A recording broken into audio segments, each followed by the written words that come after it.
श्री गुरु चरण सरोज रज निज मन मुकुरु सुधारे वरन रघुबर बिमल यस जो दायक फल चारे वो दीन तनु जान के सुमेरो पवन कुमार बल बुद्धि विद्या दे हो मोहे हरहु कलेश विकार।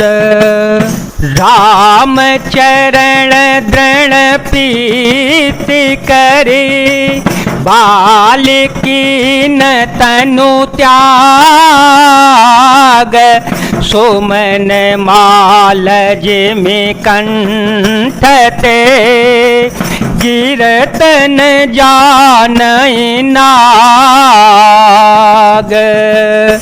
श्री राम जी के चरणों में दृढ़ प्रीति करके बाली ने शरीर को वैसे ही आसानी से त्याग दिया जैसे हाथी अपने गले से फूलों की माला का गिनना न जाने। राम बाली निज धाम पठावा राम बाली निज धाम पठावा नगर लोग सब व्याकुल धावा नाना विधि विलाप कर तारा नाना विधि विलाप कर तारा छूटे के सन देह संभारा तारा बिकल देखी रघुराया दीन ज्ञान हरि लीने माया छित जल पावक गगन समीरा पंचरचित यति अधम शरीरा। श्री रामचंद्र जी ने बाली को अपने परम धाम भेज दिया। नगर के सब लोग व्याकुल होकर के दौड़ पड़े। बाली की स्त्री तारा अनेकों प्रकार से विलाप करने लगी। उसके बाल बिखरे हुए हैं और देह की संभाल नहीं रही। तारा को व्याकुल देखकर श्री रघुनाथ जी ने उसे ज्ञान दिया और उसकी माया अज्ञानता हर ली। उन्होंने कहा, पृथ्वी जल अग्नि आकाश और वायु इन 5 तत्वों से ही यह अत्यंत अधम शरीर रचा गया है। प्रगट सो तनु तव आगे सोवा प्रगट सो तनु तव आगे सोवा जीवन नित्य के ही लगे तुम रोवा उपजा ज्ञान चरण तव लागी लेने से परम भगत वर मांगे उपमा दारो जो से तकी नाए सबहि न चावत राम गोसाए तब सुग्रीव आयो सदेना गतक करम विधिवत सब कीना राम कहानो झय समुझाई राज देहु सुग्रीव जाए रघुपति चरण नाय करे माथा चले सकल प्रेरित रघुनाथा। प्रभु श्री रामचंद्र जी ने तारा को समझाया, यह शरीर तो प्रत्यक्ष तुम्हारे सामने सोया हुआ है और जीव नित्य है, फिर तुम किसके लिए रो रही हो। जब ज्ञान उत्पन्न हो गया तब वह भगवान के चरणों में जा लगी और उसने परम भक्ति का वर मांग लिया। शिव जी कहते हैं, उमा स्वामी श्री राम जी सबको कठपुतली की तरह नचाते हैं। तदंतर श्री राम जी ने सुग्रीव को आज्ञा दी और सुग्रीव ने विधि पूर्वक बाली का सब मृतक कर्म किया। तब श्री राम जी ने छोटे भाई लक्ष्मण को समझाकर कहा कि तुम जाकर सुग्रीव को राज दे दो। श्री रघुनाथ जी की प्रेरणा आज्ञा से सब लोग श्री रघुनाथ जी के चरणों में मस्तक नवाकर चल पड़े। लक्ष्मण तुरत बुलाए पुर जन विप्र समाज, राजू दीन सुग्रीव कह अंगद कह जोबराज।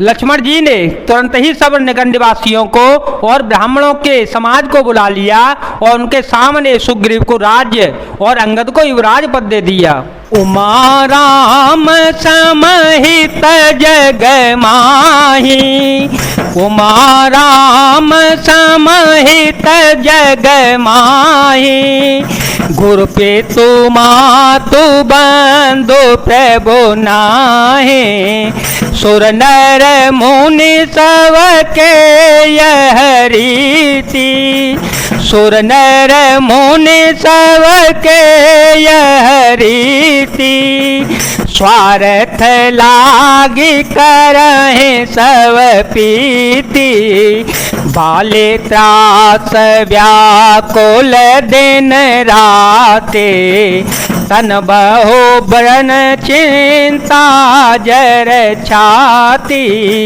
सोई सुग्रीव के न कपिराओ, अति कृपाल रघुबीर स्वभाव। हे पार्वती, जगत में श्री राम जी के समान हित करने वाला गुरु पिता माता और बंधु स्वामी कोई नहीं होगा। देवता मनुष्य और मुनि सबकी यही रीति है कि स्वार्थ के लिए ही सब प्रीति करते हैं। जो सुग्रीव दिन रात वाली के भय से व्याकुल रहता था, जिसके शरीर में बहुत से घाव हो गए थे और जिसकी छाती चिंता के मारे जला करती थी, उसी सुग्रीव को उन्होंने वानरों का राजा बना दिया। श्री रघुनाथ जी का स्वभाव अत्यंत ही कृपालु है। जानत हूँ असत भूपरे हरहि, जानत हूँ असत भूपरे हरहि, काहे न विपति जाल नर परहि, पुन सुग्रीव ही लीन बोलाई, पुन सुग्रीव ही लीन बोलाई, बहु प्रकार नपनीत से खाए, कह प्रभु सुनो सुग्रीव हरेसा, पुरन जाओ 10 चारे बरीसा, गतगिरी सम बरसारे तो आए, रहे होने कट सेल पर छाई। जो लोग जानते हुए भी ऐसे प्रभु को त्याग देते हैं, वे क्यों न विपत्ति के जाल में फंसे। फिर श्री राम जी ने सुग्रीव को बुला लिया और बहुत प्रकार से उन्हें राजनीति की शिक्षा दी। प्रभु श्री राम ने कहा, हे वानरपति सुग्रीव सुनो, मैं 14 वर्ष तक गांव बस्ती में नहीं जाऊंगा। ग्रीष्म ऋतु बीत कर वर्षा ऋतु आ गई, अतः मैं यहाँ पास ही पर्वत पर टिका रहूंगा। अंगद सहित करहूँ तुम राजू, अंगद सहित करहूँ तुम राजू, संतत हृदय धरे ओ मम काजू, जब सुग्रीव भवन फिर आए, रामो प्रवरसन गिरि पर छाए। तुम अंगद सहित राज्य करो, मेरे काम का हृदय में सदा ध्यान रखना। तदंतर जब सुग्रीव जी घर लौट आए, तब श्री राम जी प्रवर्षण पर्वत पर जा टिके। प्रथम ही देव गिरि गुहा, राखे ओ रुचिर बनाए, राम कृपा निधि कछु दिन, बास करेंगे आए। देवताओं ने पहले से ही उस पर्वत की एक गुफा को सुंदर बनाकर सजाकर रख दिया। उन्होंने सोच रखा था कि कृपा की खान श्री राम जी कुछ दिन यहाँ आकर निवास करेंगे। जय जय सिया राम, जय वीर हनुमान जी महाराज, जय भोलेनाथ, जय दीनानाथ, जय शिव शंकर।